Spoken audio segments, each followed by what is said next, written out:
So, Mr. Joey Svendsen, did I say it? Man. You did. It was you were a little lazy on the second syllable. It's not Svendsen, it's Svendsen. So you have to kind of put a little more emphasis. Man, so think of it this way: son of Sven. So Svendsen. Son of Svendsen. Okay. There you go. Except it is Sen, but that's because I have Norwegian heritage. I'm not a silly Swedish person. Norwegian. Man, I have Mexican heritage, so I dare you to say Beto Gudino. Beta Gudino. Perfect. Boom. The man's on fire. The man is on fire. You did so good, man. Well, welcome to the show. This is called Christian Podcast. I'm here in Southern California. I'm originally from Guadalajara, Mexico. I've been here about 15 years. And I want to tell you a little bit about how I found you, because you're with Pastor with No Answers podcast, and I love it. So I want to, on this morning, I want to talk about a little bit of what you do and what you've learned. But first, okay, let's just start it right here. Tell me something funny, just before I say anything else. Just tell me something funny that happened to you this week, and I'll tell you something funny too. I will tell you that. Does it have to be this week? No, just something. Okay. So, real funny story. I was thinking about this the other day. So I have 4 kids. And when my son was a youngster, we're talking between 2 and 3, he had constipation. And so we actually called the doctor. It was pretty significant. So we were like, okay, we gotta get an enema. We gotta help him out. And so we explained to him that we were going to have to do something. And so he's standing there on a towel. We've got the little enema ready to put up his butt. And basically, he's standing there, cute little naked boy, and he looks at me and his mom and said, he has a little lisp. He said, the problem with my butt is not the main problem. And we looked at him. We were like, what do you mean? He said, I've got these 2 bouncy balls and they're stuck inside of this. And he's pointing to his private area. And so I took my 2 little fingers and I pinched his scrotum. I said, you mean these 2 little bouncy balls? He's just like, yes, those bouncy balls, they're stuck. And I don't know. And so we lost it. Because he had been thinking about this. He's just like, I've got these 2 things inside of me and they're just stuck and I don't know what to do. So that's actually one of my funniest stories to tell. I love that story. That's a good, man. That's a good. Love it. Thank you for sharing. I have one. I'll tell you real quick. Last week on Friday is usually my podcast day. And by that, I mean, I do this type of work on Fridays where I do maintenance type of stuff. And it just became a routine, where I started many years ago, like 10 years ago. And I've kept Fridays to do that type of work. And it's kind of like, it just spurs my mind, right? It opens up my mind. It's just something I have to do. I make a little bit of money and it's good, but it helps me think and it helps me listen to, podcasts and ideas and stuff like that. So that's actually how, when I get to how I found you, it's, through that Friday experience. But last Friday, this is right by the water in Newport Beach. And then all of a sudden I hear this alarm going off. Tsunami alert. Seek higher ground immediately. Tsunami alert. Seek higher ground. Gosh. I'm like, no, I have a blower because I blow leaves and stuff. I'm like, are you kidding me? A tsunami? I'm right by the water, right? And it's normally we have sunny days in California, but it was a little windy and I could, it was a little dark, kind of like it was going to rain. So I'm like, this could be it, So I'm thinking, okay, I'm going to higher ground immediately. So luckily, there's a hill right next to where I am. So it would probably 5 minutes and I'm way on top out of a tsunami's wave. But as I'm going out, I think, man, I'm not going to leave the guy that's inside the house. He's working. He's got headphones on. He probably doesn't know that the alarm is going on and he's going to die. The water's gonna drown him right off. So I go knock on the door and it's glass window and I say, tsunami alert, seek higher ground immediately. So I'm running, and then I get a phone call from him like 2 minutes later. And it's like, hey, false alarm. It's a test. So they run. Oh my gosh. 5 minutes later, you hear the same thing, the same bells and whistles, toot, toot. This is a test of the Newport Beach alarm system. This is only a test. I'm like, so basically you didn't hear that originally. You didn't hear them say it's just a test. I heard it, but the second time. So I don't know if they did it the first time and I missed it, or if they didn't do it and they just did it after the announcement. So I was like, okay, that's tsunami. Oh my gosh, it's coming, dude! You just went from having like the worst day of your life to the best day of your life. You went from thinking a tsunami's going to hit, I may die, and our whole city's going to go underwater to none of that's going to happen. Praise God, we're awesome. Yeah, it was crazy. But then also thinking about like, man, am I going to be the guy that saved myself and didn't bring the other guy and I let him drown? Yeah. Well, good for you, Mr. Good Samaritan, for sparing your friend's life. Exactly. But anyways, that's just funny story. But Fridays became this rhythm where I listen to podcasts, and long ago, since I've been doing this for 10 years, the Friday thing. So at some point, I'm just going to tell you a little bit of where I come from, right? I studied communications in Mexico. Then when I came to the US, my friend had a TV show in Mexico, but it was broadcasting all over the world. So with my background in communications, I told him, hey, wouldn't it be cool if I interview a few of the bands? And this is all, I'm talking about like Christian Network and Christian show, like all Christian, right?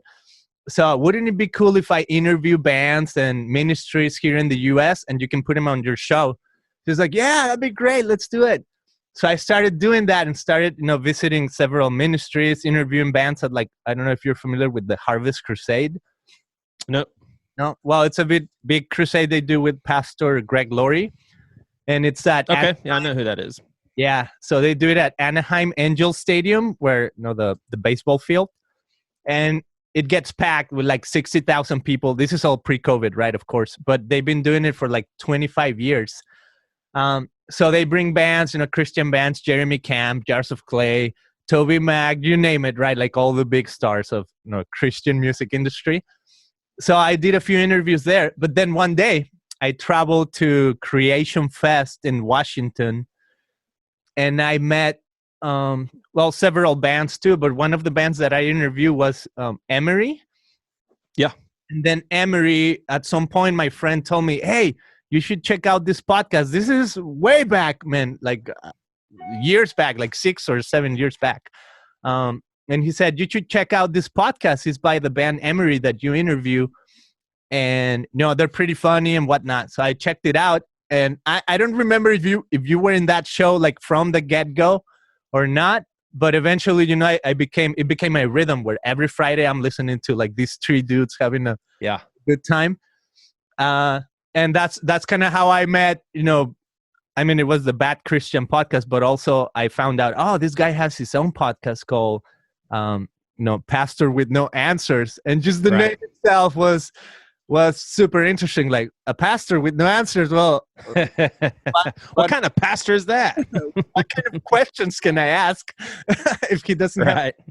But tell me a little bit about how you came up with the idea of Pastors with No Answers. Yeah, for me, it's like the name is sending a message of my conviction when it comes to what a pastor is. I think that typically people see pastors as above the crazy spiritual doubts, above depression, above any sort of major spiritual conflict, and have all the answers. And if you ask for counsel, they'll give you the perfect advice. And I've always just seen myself as a dude that just so happens to be called to actually lead a church. Like I do value the assignment. I'll call it an assignment. But when it comes to me as a pastor, I see myself as part of the body of Christ. I need my brothers and sisters just as much as they need me. Now, I need to lead the whole thing. I get that. That's like part of my job, though. So from a spiritual perspective, we're all the body of Christ. And even if you look at the New Testament, you rarely saw like this one pastor figure. It was typically called the elders of this church. And so I honestly kind of see myself as a fellow elder that kind of leads things with help. And I also, quite frankly, don't have all the answers, and no one has the answers when it comes to deep spiritual questions and theological things that don't make sense. Like pastors, we have not figured it out. And I think a lot of pastors pretend to have figured it out because it feels to them like their reputation is threatened if they can't answer a spiritual question. That's just crazy. Like, who put us on that pedestal? And so obviously, Pastor with No Answers is an extreme way of communicating all of that, hey, I'm a pastor, but I'm no different from anybody else. Yeah, that's so good. So how is that translate into your podcast? Like what would be one of the goals of Pastor with No Answers? Yeah, so one of the goals would be to hear other people's perspectives, and that's the main goal.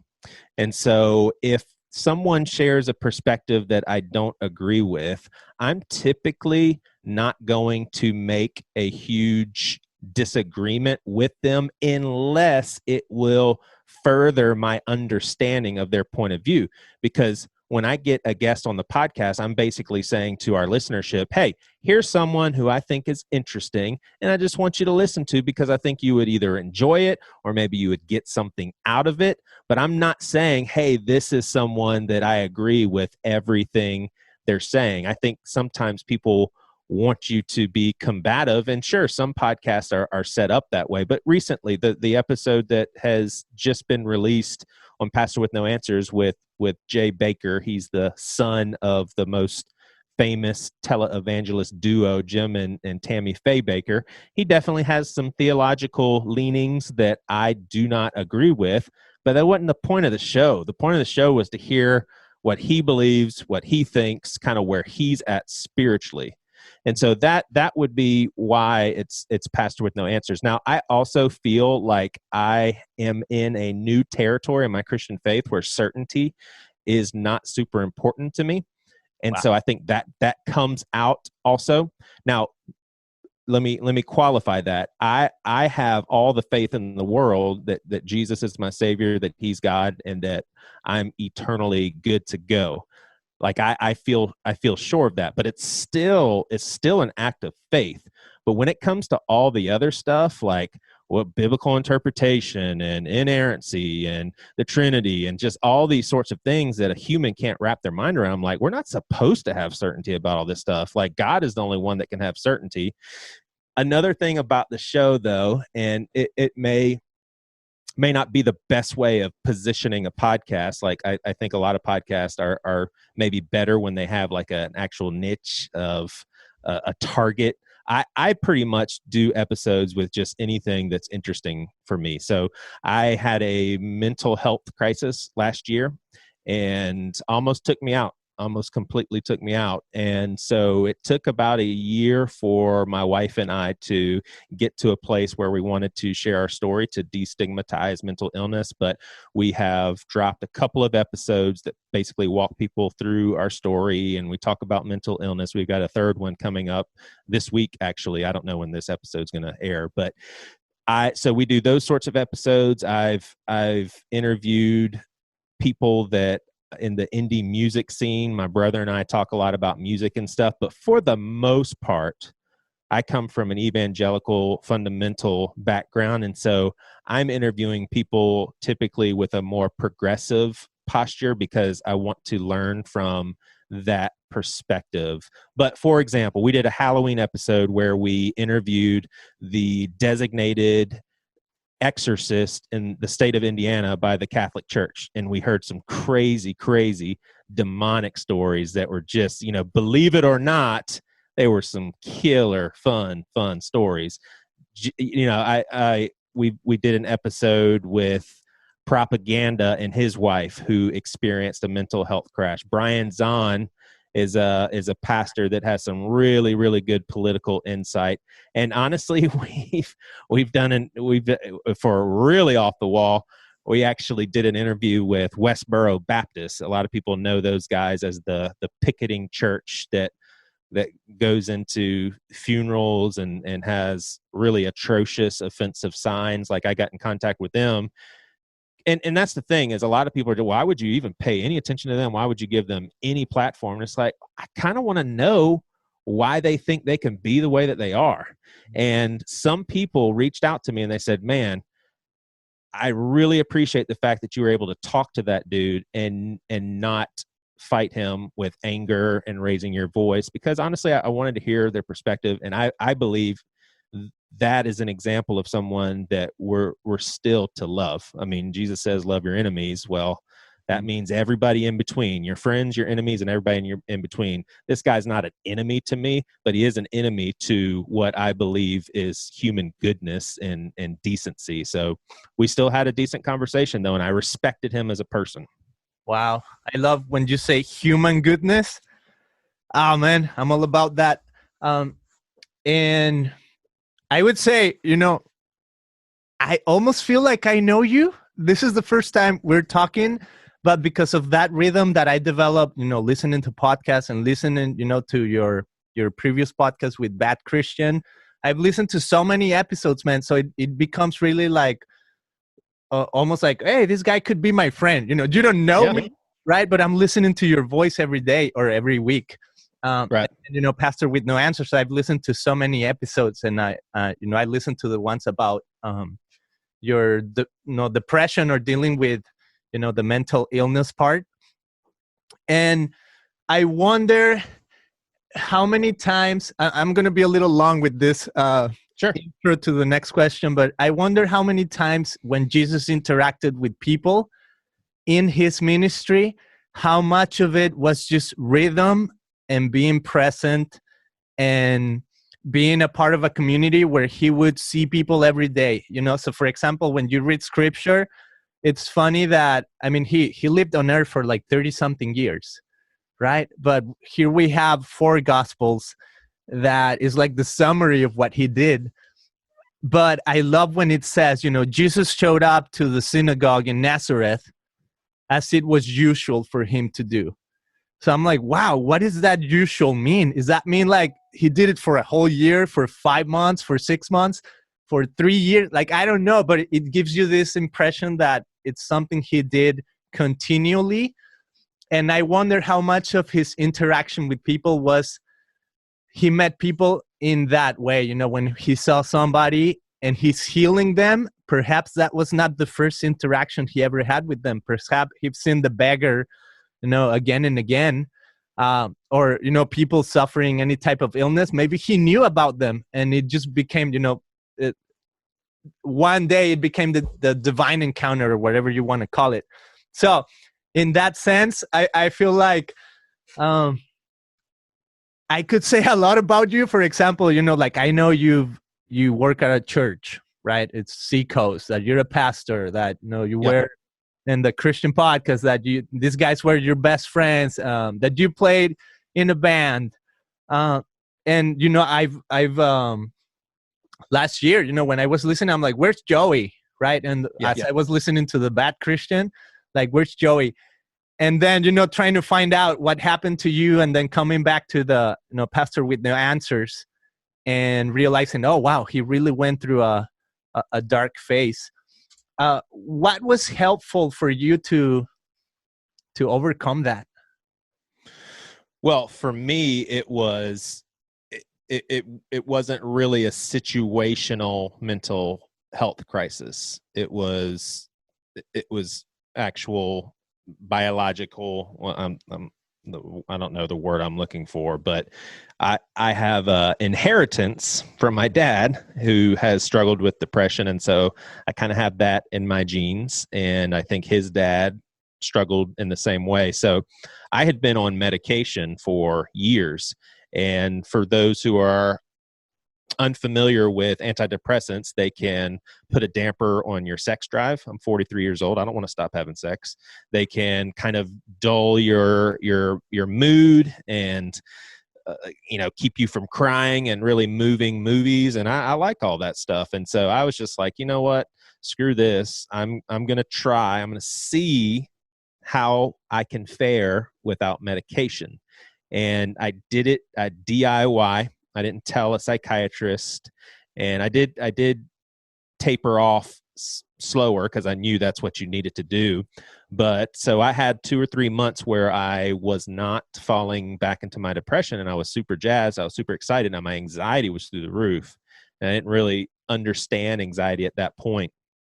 But I basically crashed big time. Like it was the worst bout of depression I've ever had. And so how I got out of that, honestly, it was pretty much all medical and therapy. So obviously getting back on medication, I spent a week in the mental hospital to basically keep me safe.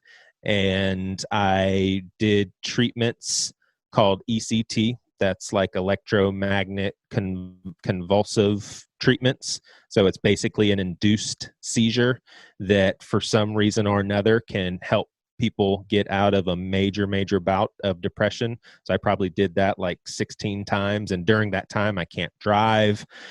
I had to have my dad drive me there, and they put you to sleep. So they put you out, they do a little seizure, and then you're on your way home. I started to see a therapist regularly, and then I kind of adopted a psychiatrist for myself, someone that I could visit in with regularly to talk about my medication and to get his expertise and everything. So it was basically hitting it from all angles, because I told you a little while ago, it almost did not end well. And for the first time in my life, as someone who has struggled with depression for my whole life, the first time I understood why people take their lives. I never could really wrap my mind around it, but when I went through what I went through and actually experienced that, like now I get it. I understand why people kill themselves. Could you say why, or is it just a series of elements that it's almost like undescribable, or can you say this is why? Sure. So obviously everybody's situation is going to be different, but when your brain gets severely sick, people need to realize the brain is an organ, just like your kidney, just like your heart.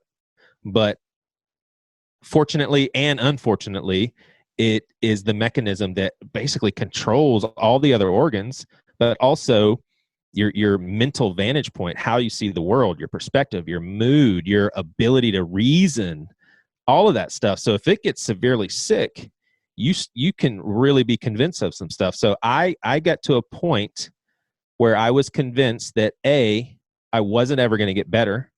Like I truly thought this is it. Like I had a conversation with my wife and I said, you need to tell the kids that it was a good run.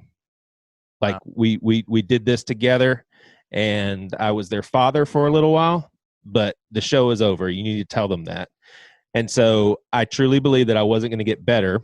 And so then that changed into, well, if I'm not going to get better, wouldn't the kids be better off moving on without me?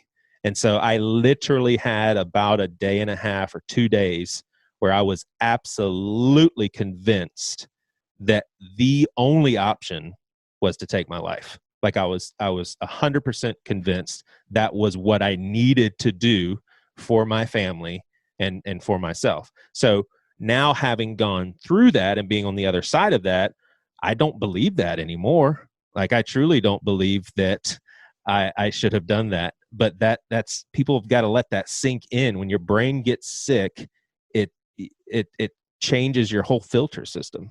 And so that's why I understand that when your brain gets sick enough, you can get to a place where, I mean, you can call it temporary insanity, that you truly believe that you should take your life. And so that would be, I guess, how I would describe it. That's so interesting, man.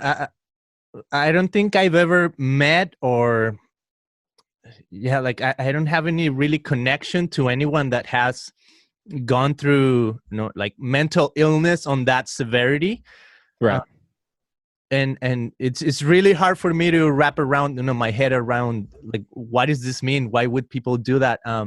Other than what you're explaining right now. And as you're saying, I really believe that things couldn't get better. See, I have this tagline here on the podcast that says, hope is the only future.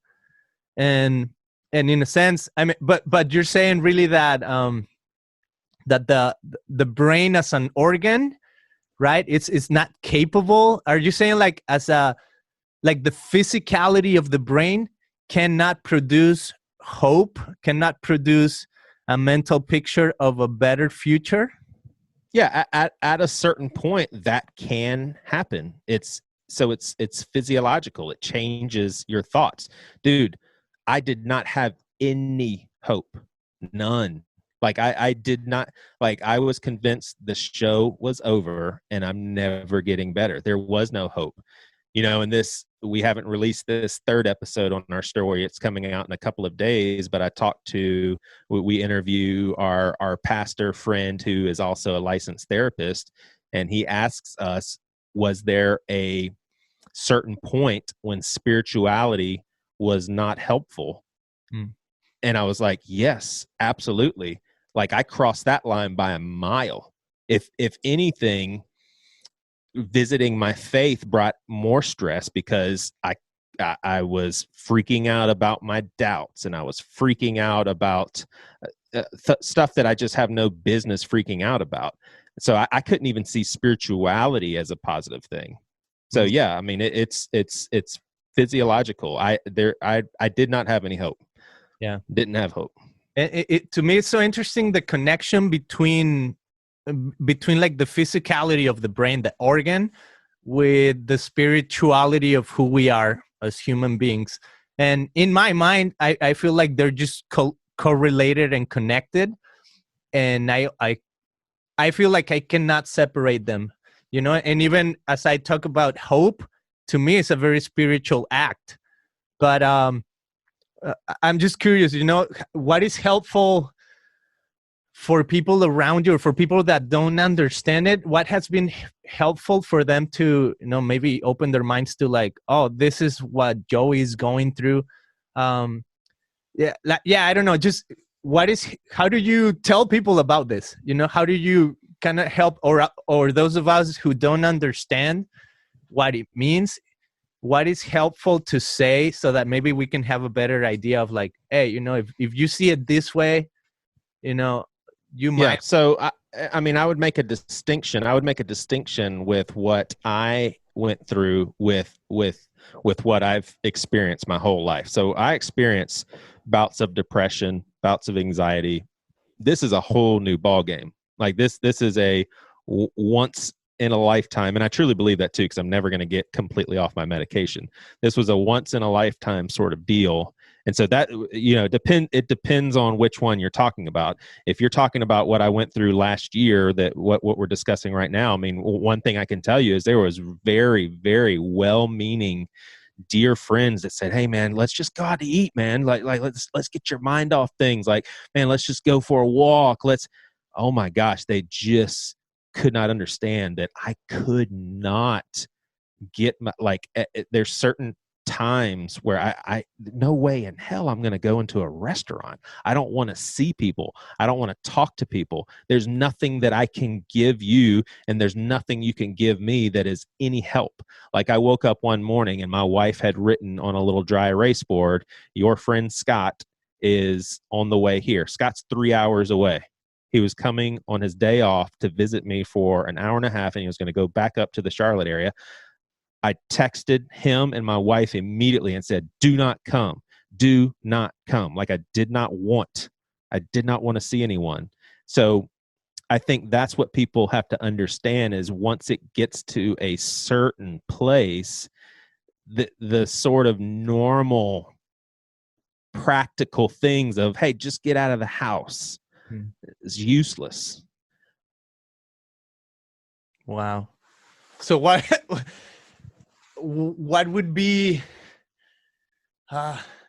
so in my situation, yeah. and this was confirmed by our friend Chip, who I refer to, pastor therapist. For my situation, I believe in therapy, I believe in medicine, I believe in all of that. But for my situation, I wasn't going to be able to cover any ground of getting better until medication started to fix stuff. So it would kind of be like if you got a compound fracture in your arm, first things first, you got to get a cast on that thing. Like your arm's not going to heal on its own. So you could say, hey, I won't really use my arm, or hey, I'll try to strengthen my shoulder muscles. No. Get a daggum cast on your arm first. That's the first step. And so that's basically the same situation I was in is therapy's not going to do a thing for you. Getting out of the house isn't going to do a thing. We need some medication to fix some stuff first. Yeah. And what about the people that, I mean, I grew up in Mexico, and like I was saying, I never met anyone going through like something like that, right? Severe. But what if it's somebody that just doesn't have that type of even resources around him to even say, oh, I'm seeing a therapist, right? I mean, everything comes down to you got to spend money on paying somebody and things like that, right? Or somebody's got to pay for it, right? What about the people that don't have these resources? I mean, are you familiar with anything that's happening in other places, even here in America or around the world with mental illness? Are you aware, of just statistics or things like that, or is your case very particular case? Or are you familiar with, no, yeah, there's several people that go through this similar stuff, right? Yeah, I don't really know the stats because I don't think that they get that specific. I just know that my psychiatrist distinguished you have a major depressive episode. He distinguished mine as extremely major depressive episode. Like it was kind of a, okay, this is a new animal sort of thing. Wow. Does that make sense? Yeah. Extreme. Yeah. Because one of so here's another interesting story, right? I'm saying I don't know anyone, and I do know someone. My uncle in Mexico, my uncle and my aunt, they're probably in their 70s. But for the past 15 years or so, he's been battling depression, right? And I don't think it's like you're saying, this is severe and this is like a whole new level, right? But as they're visiting, the psychiatrist or whatever it is, they're saying, you know what? He's not going to get better. It's only going to get worse. This is the psychiatrist telling my aunt, your husband is going to go from bad to worse as he ages. This is they call it the chronic depression or something like that. Really? Yeah, so they're saying, eventually it's going to come worse and worse. But this is depression, right? I don't know if there's another term for, like, one day he's going to say, I want to kill myself or something. I don't think it was like that, but it's so hard for me to understand it. Like, what do you mean? I mean, does that mean that he's just going to be like a grumpy old man as he gets older, and she's just going to be more grumpy and almost like you were saying, right? I don't want to see anyone.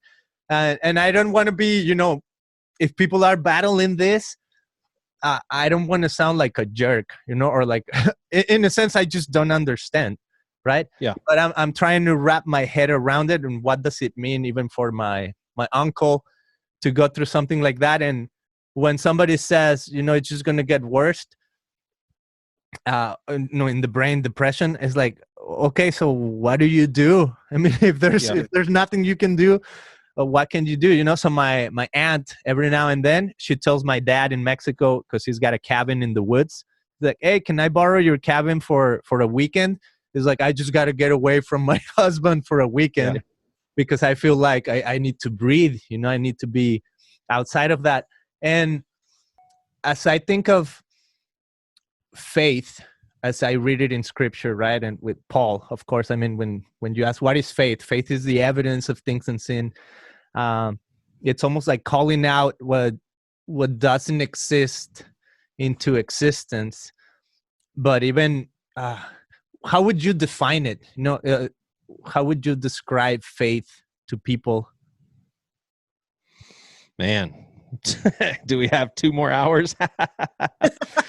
Yeah, I mean, I think it's going to look differently for everyone, but for me, it's, man, I have based my whole life on this glorious story of God becoming man and actually beating death and resurrecting. And so, man, I would go so far to say, this may sound funny, that if I ever started to doubt that, I'd say, screw it. I've been in this thing for way too long. There ain't no way I'm throwing in the towel. Like, I will hold on to that hope no matter how dim it looks. Now, I just so happen to believe very fervently in the resurrection, but I will tell you, man, that there are definitely times where I just am such in a questioning. I feel like, golly, like, does anyone even have a small percentage of this stuff figured out? Like, what in the world do we know? What do we not know? What do I believe that's not right? What do I mean, just feeling completely overwhelmed with those sorts of thoughts.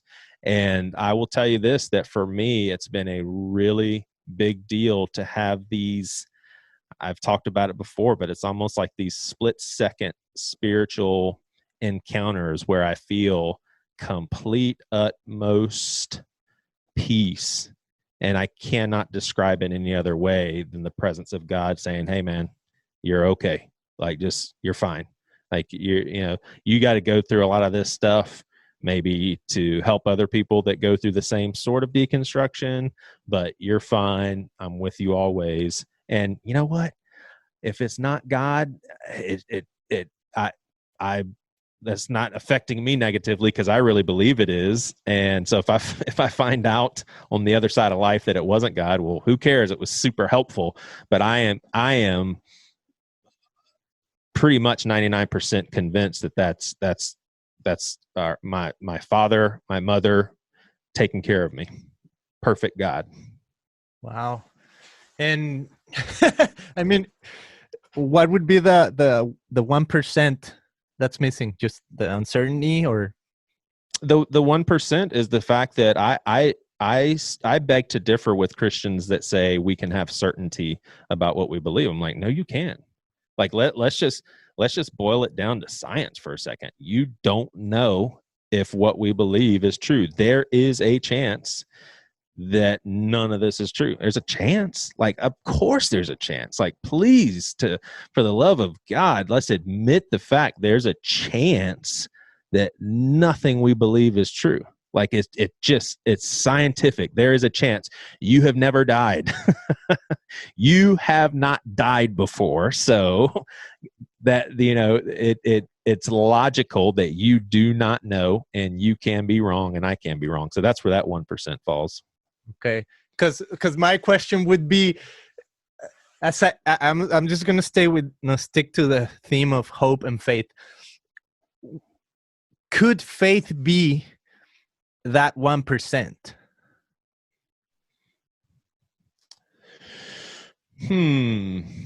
As I think when Jesus said something like, even if you had the faith as smallest as the grain of a mustard seed, like the smallest of all seeds, you could tell a mountain move and it will throw off into the ocean. I wonder, I'm not talking about certainty or uncertainty. I'm talking about, could that be the 0.1 step that we need to make to see a different outcome? Yeah, so I think that for me, yes, but that proportion changes. So that 99%, 1% was when I feel like a spiritual encounter, so to speak.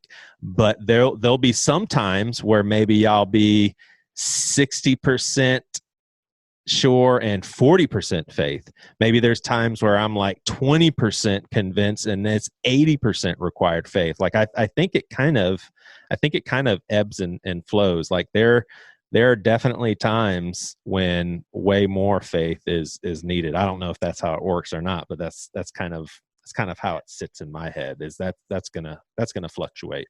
Like I it was a little while ago, I tweeted something along the lines of there's some days and I don't know how or why I believe, and then there's some days that I don't know how I could ever question my belief, and today's one of those days. And so that's just a part of the spiritual journey. I think sometimes we're gonna feel like we're on real solid ground, and then there's gonna be times where it's just like, I just don't know. This is hard. And I think, going back to the whole pastor thing, is pastors aren't allowed to do that. Nobody wants a pastor that admits that kind of stuff. No, you need to have your stuff together because I need you. And that's where you get into some very, very unhealthy territory, because if as a pastor, you can't be open to people. I mean, I'm a very unorthodox pastor. Like I feel like if you want to call them a flock, let's be super traditional. I feel like the flock is there for me too. Like we're all here together. Like I said, I've been tasked with leading the whole operation, so to speak, but we are all here together. I need to have a place where I can doubt. I need to have a place where I can say, man, this is scary. Like things don't make sense and that sort of thing. And that's why I think that the pastoral role can be super, super healthy for people, because that's not what people want you to be. But I've been a part of our church body now for 12 years, and I make it clear to people, look, if you want that kind of pastor, you need to go elsewhere, because that's not who I am. Now, if you want someone that you can maybe relate more to, and someone who admits that I need you guys as much as you need me, then this is the place for you. And I think I think pastors would actually be shocked to see, not all, because like I said, some people want a hero, but I think a lot of pastors would be shocked when people would be like, oh my gosh, I can relate to that guy. Like I'll follow that guy. I'll follow that lady. I'll follow them because I can relate to that. Yeah. And how does that translate to, so a little bit of like the progressive thinking and the deconstruction? It's for sure it's outside the church, but how does it work for you working at the church? Are these people that are, they're attending church with their doubts, or does that have to be something outside of the the scope of what the attending the church does? I mean, there's all sorts of ways of looking at this. Like I have a woman in her 80s who's an elder of our church and actually listens to my podcast, Pastor with No Answers, and she came from a very traditional upbringing also. And not only does she love the podcast and finds it very thought-provoking, but she also is a part of our church that her and I basically see kind of the two different worlds, so to speak. But I think in actuality, there's really not two different worlds. You load up a place, a room of, a few hundred worshipers, and people are all over the map with how they see faith, how convinced they are, how much doubt has crept in. And so there's some people that are a part of our church here in Charleston that listen to the podcast and it floats their boat. And then there's some people that probably haven't heard about it. And then there's probably people that heard it and maybe were offended. I don't know, but but I'll say this. I don't think that there's too many churches that I could work for. Maybe no other, because my questions and my more progressive posture is fully known by our lead pastor, fully known. Like I've had conversations with him. I said, you need to know this is where I'm at. And there's a special place around here, man. Seacoast is a special place where people don't feel threatened by that. Hey, I believe in Jesus. I believe in the resurrection. That's our common ground. And, that also, it definitely matters that there's a lot of longevity there. I mean, they've known me now for 15 years, but it really speaks volumes of the sort of trust our church has in God and what we're mainly after. We're not mainly after everybody having the same doctrines as much as we're mainly after offering people community and a place for belonging. And that's something that's a hill we'll die on. That's so good, man. Well, thank you for sharing that. And as we wrap up, where is Seacoast at? Say again. Where is Seacoast at? So there's like 13 locations. So there's a bunch in Charleston. That's the main area where they're congested in, like a bunch of them in Charleston. But there's one in Asheville. There's one in Greenville. There's a couple in Columbia, South Carolina. So all of them are in South Carolina except for Asheville, North Carolina. Okay. Cool. And then we have a pretty significant online presence where there's people all over the world listening to messages and tuning in on Sunday mornings. Awesome. Well, Joey, thank you so much for coming on the show and sharing some light on what it means to have mental illness and in a sense overcoming it. I commend you, man, for even being a pastor who's willing to have more questions maybe than answers. Yeah, there you go. Invite people to that journey. And maybe I don't want to be a Pharisee, man. But maybe the one question I would leave is like, what is that? What is faith, and what is that other percent look like? The whatever other percent.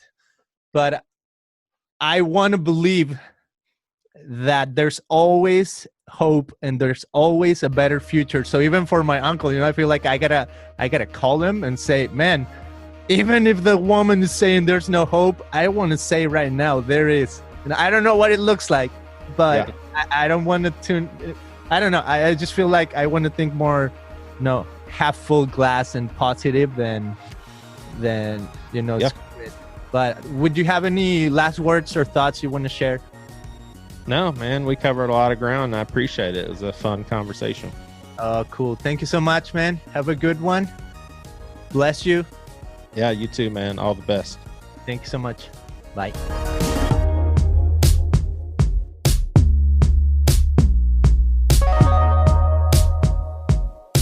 But you know what's important?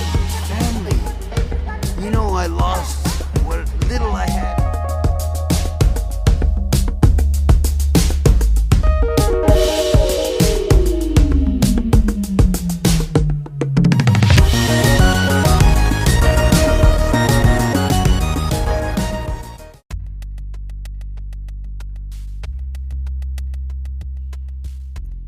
Thanks for listening to this episode of Christian Podcast. If you liked this episode, share it with friends and family. Make sure you subscribe and leave a positive review wherever you can.